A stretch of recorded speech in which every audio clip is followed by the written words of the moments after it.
Hello friends, welcome to दृष्टि IQ. दोस्तों, आज की इस वीडियो में हम लोग 7 सितंबर 2021 की डेली करंट अफेयर्स वीडियोस देखेंगे। इस वीडियो में टोटल 10 क्वेश्चन हैं और हर एक क्वेश्चन यहाँ पर काफ़ी ज़्यादा इम्पोर्टेंट है, तो आपको इस वीडियो को पूरा ध्यान से देखना है और हर एक क्वेश्चन का आंसर आपको पहले खुद से सोचना है। तो चलिए वीडियो को शुरू करते हैं। यहाँ पर आपकी स्क्रीन पर सबसे पहला क्वेश्चन है, मैक्स वर्स्तापन इन्होंने हाल ही में डच ग्रां प्री 2021 का खिताब जीत लिया है। ये एक फार्मूला वन रेस होती है, तो डच ग्रां प्री हाल ही में हुई है, इसको मैक्स वर्स्तापन ने जीत लिया है। आपको बताना है कि ये मैक्स वर्स्तापन जो है ये किस देश के फार्मूला वन ड्राइवर हैं।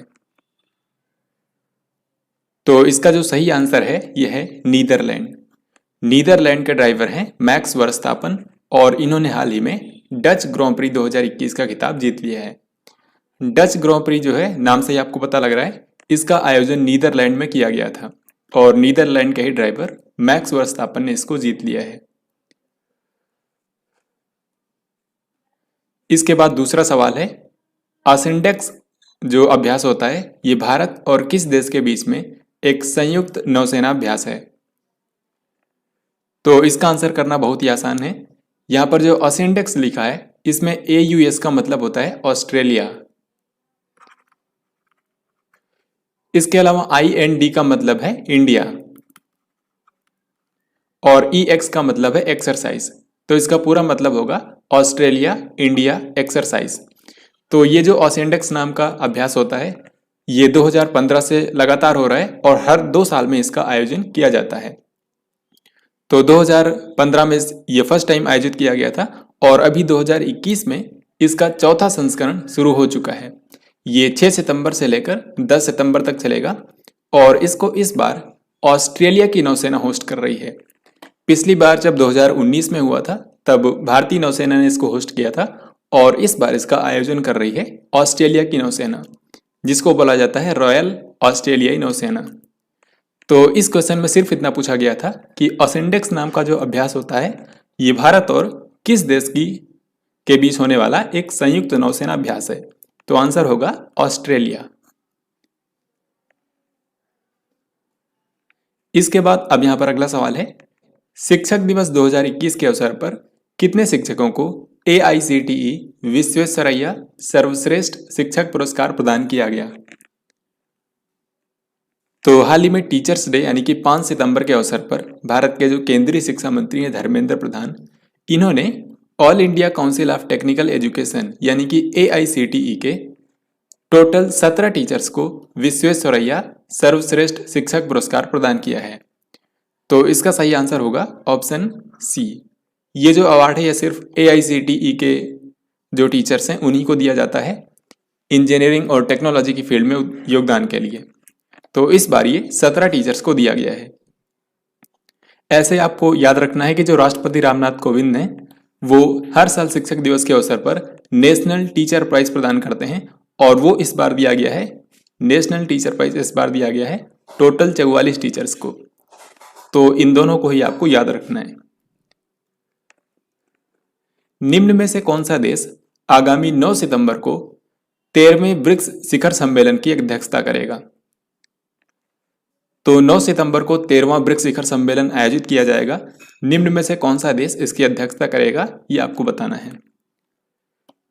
तो ब्रिक्स आप जानते हैं इसमें 5 देश आते हैं, ब्राजील, रसिया, इंडिया, चाइना और साउथ अफ्रीका, और ये कंट्रीज बारी बारी से ब्रिक्स की अध्यक्षता करते हैं। इस बार आप जानते हैं भारत इसकी अध्यक्षता कर रहा है, यानी कि इस साल जितनी भी मीटिंग्स होंगी इन सब की अध्यक्षता भारत करेगा।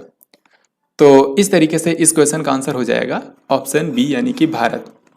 9 सितंबर को जो 13वां ब्रिक्स शिखर सम्मेलन होना है ये 5 देशों के जो टॉप लीडर्स हैं उनका सम्मेलन होगा, यानी कि इसमें भारत से प्रधानमंत्री नरेंद्र मोदी शामिल होंगे जो कि इस सम्मेलन की अध्यक्षता भी करेंगे। इसके अलावा ब्राजील के राष्ट्रपति जेयर बोल्सोनारो, फिर इसके बाद रूस के राष्ट्रपति व्लादिमीर पुतिन, चीन के राष्ट्रपति शी जिनपिंग और दक्षिण अफ्रीका के राष्ट्रपति सिरिल रामाफोसा, ये 5 लोग इस सम्मेलन में हिस्सा लेंगे। आगे बढ़ते हैं। यहां पर अगला सवाल है, 6 सितंबर को राष्ट्रपति रामनाथ कोविंद ने इनमें से किस सैन्य इकाई को राष्ट्रपति ध्वज से सम्मानित किया है। राष्ट्रपति ध्वज को प्रेसिडेंट कलर भी बोला जाता है और यह किसी भी सैन्य इकाई को मिलने वाला सबसे बड़ा सम्मान है। तो हाल ही में राष्ट्रपति रामनाथ कोविंद ने INS हंसा जो एयरबेस है वहां पर इंडियन नेवल एविएशन को यह पुरस्कार दिया है। तो राष्ट्रपति ध्वज यानी कि प्रेसिडेंट कलर हाल ही में दिया गया है इंडियन नेवल एविएशन को, यानी कि भारतीय नौसेना की जो उड्डयन इकाई है उसी को यह सम्मान दिया गया है। इसके बाद अगला सवाल है, भारतीय अंतर्राष्ट्रीय फिल्म महोत्सव यानी कि international film festival of India, जिसको शॉर्ट में इफी बोला जाता है, आपको बताना है कि इसका कौन सा संस्करण नवंबर 2021 में आयोजित होगा। तो भारतीय अंतर्राष्ट्रीय फिल्म समारोह हर साल आयोजित किया जाता है। इस बार इसका 52वां संस्करण आयोजित किया जाएगा गोवा में। ये हर साल गोवा में ही होता है, तो इस बार इसका 52वां संस्करण नवंबर 2021 में आयोजित किया जाएगा। प्रत्येक वर्ष नीले आसमान के लिए अंतर्राष्ट्रीय स्वच्छ वायु दिवस कब मनाया जाता है?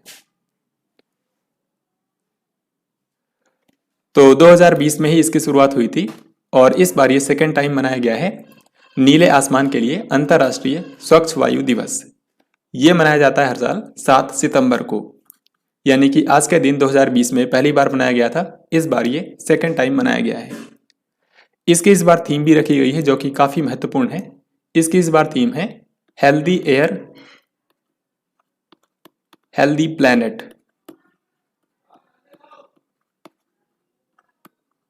यानी कि स्वस्थ वायु स्वस्थ ग्रह। तो ये काफी महत्वपूर्ण थीम है, ये आपको याद रखना है। प्लास्टिक पैक्ट शुरू करने वाला एशिया का पहला देश कौन सा बन गया है? तो प्लास्टिक की समस्या से निपटने के लिए हाल ही में भारत ने पहली बार प्लास्टिक पैक्ट यानी कि प्लास्टिक समझौता शुरू किया है। इसको भारत का जो भारतीय उद्योग परिसंघ है यानी कि कॉन्फेडरेशन ऑफ इंडियन इंडस्ट्री, इसने शुरू किया है और साथ ही इसमें इसने सहयोग लिया है world wide fund for nature की जो इंडियन ब्रांच है यानी कि WWF इंडिया। इन दोनों को सहयोग से ये प्लास्टिक पैक्ट हाल ही में शुरू किया गया है। तो इसका सही आंसर होगा भारत। प्लास्टिक पैक्ट शुरू करने वाला पहला एशियाई देश बन गया है भारत। पैरालंपिक खेल 2020 में इनमें से किन 2 खेलों को पहली बार शामिल किया गया? तो हाल ही में जापान की राजधानी टोक्यो में पैरा ओलंपिक खेल 2020 आयोजित किए गए थे और इसमें टोटल 22 खेलों को शामिल किया गया था। इन 22 खेलों में 2 ऐसे खेल हैं जिनको पहली बार शामिल किया गया था। एक है बैडमिंटन और दूसरा है ताइक्वांडो। तो इस क्वेश्चन का राइट आंसर होगा ऑप्शन बी। यहां पर मैं आपको बता दूं कि बैडमिंटन ताइक्वांडो दोनों में ही भारतीय खिलाड़ियों ने हिस्सा लिया था। बैडमिंटन में टोटल 7 खिलाड़ी गए थे, जिनमें से 4 खिलाड़ियों ने भारत के लिए मेडल भी जीता है, जिनमें से 2 गोल्ड मेडल, 1 सिल्वर और 1 ब्रॉन्ज मेडल शामिल है। तो पहली बार बैडमिंटन को शामिल किया गया था और इसमें 4 मेडल भारत ने जीत लिए हैं। इसके अलावा ताइक्वांडो में भारत की एक महिला खिलाड़ी केवल गई थी, हालांकि वो कोई भी मेडल नहीं जीत पाई। तो ये आपको अच्छे से याद रखना है कि बैडमिंटन और ताइक्वांडो को पहली बार शामिल किया गया था। इसके बाद आज का नेक्स्ट क्वेश्चन है और ये आज का लास्ट क्वेश्चन है। भारत और किस देश ने air launched unmanned aerial vehicle यानी कि मानव रहित हवाई वाहन के लिए समझौता किया है? भारत और कौन से कंट्री ने इसके विकास के लिए समझौता किया है आपको बताना है। तो ये देश है अमेरिका। तो भारत और अमेरिका मानव रहित हवाई वाहन के विकास के लिए आपस में मिलकर काम करेंगे, यानी कि टेक्नोलॉजी शेयरिंग आपस में करेंगे। अब यहां पर हम देखते हैं लास्ट डे क्वेश्चन जो मैंने आपसे कल पूछा था। कल मैंने आपसे पूछा था कि 28 जुलाई को कर्नाटक के नए मुख्यमंत्री के रूप में किसने शपथ ली है, यानी कि कर्नाटक के नए मुख्यमंत्री कौन बने हैं। तो इनका नाम है बसवराज बोम्मई। बसवराज बोम्मई बने हैं कर्नाटक के नए मुख्यमंत्री। अब यहां पर आज का क्वेश्चन देखते हैं जिसका राइट आंसर आप सभी को कमेंट बॉक्स में लिखकर बताना है। यहां पर क्वेश्चन ये है कि वाई ब्रेक नाम का मोबाइल एप्लीकेशन इनमें से किस मंत्रालय द्वारा लॉन्च किया गया है। वाई ब्रेक का मतलब है योगा ब्रेक। तो आपको बताना है इस एप्लीकेशन को किस मंत्रालय ने लॉन्च किया है। तो इस तरीके से हम लोगों ने 7 सितंबर 2021 के सभी इंपॉर्टेंट करंट अफेयर्स यहाँ पर देखे हैं। जो भी क्वेश्चन आपके एग्जाम में आज की करंट अफेयर से आ सकते हैं, यहाँ पर मैंने हर एक क्वेश्चन को कवर किया है। तो आई होप आपने इस वीडियो को ध्यान से देखा होगा और एंजॉय किया होगा। तो अगर आपको ये वीडियो पसंद आया है तो इसको लाइक और शेयर जरूर करें। हम मिलेंगे आपसे नेक्स्ट वीडियो में, तब तक के लिए जय हिंद जय भारत।